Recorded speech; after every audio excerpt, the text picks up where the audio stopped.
আসসালামু আলাইকুম। আজকে মাত্র 2টা ডিম দিয়ে বানিয়ে দেখাচ্ছি নরম ফ্লাফি আর দারুণ মজাদার প্যানকেক।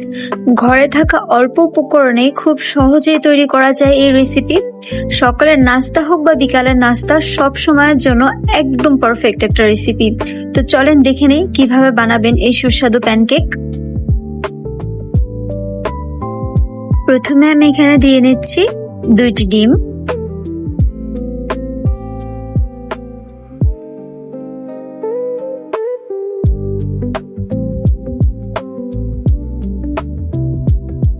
এখন এখানে দিয়ে নিব 1/4 কাপ সুগার, দিয়ে নিচ্ছি সামান্য একটু লবণ।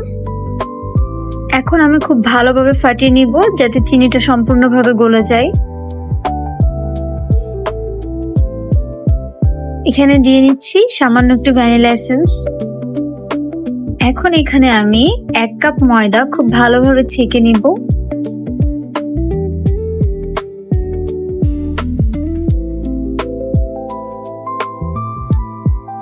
এখন সবগুলো উপকরণকে খুব ভালোভাবে মিশাতে থাকবো।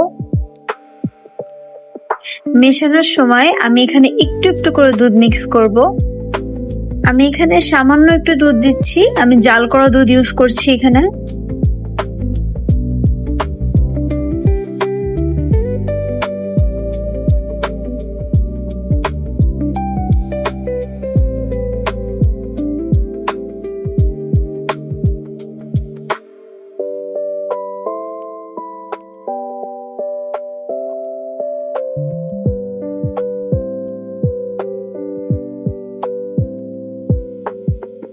দিয়ে নিচ্ছি 1 টেবিল চামচ বেকিং পাউডার। একটু একটু করে দুধটা মিক্স করতে হবে যাতে থিকনেসটা ঠিক এরকম হয়। প্যানকেক গুলো একদম লো হিটে রান্না করতে হবে। এখানে আমি সামান্য একটু তেল দিয়ে নিচ্ছি।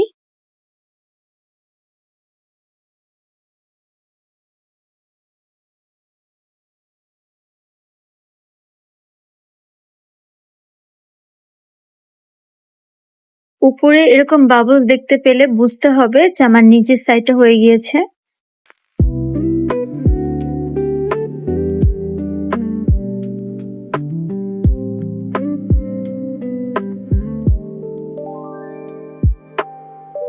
সো তৈরি হয়ে গেল একদম সহজ উপায়ে প্যানকেক। ভিডিওটি ভালো লেগে থাকলে অবশ্যই লাইক, কমেন্ট এবং সাবস্ক্রাইব করে দিবেন। দেখা হচ্ছে পরের ভিডিওতে। আল্লাহ হাফেজ।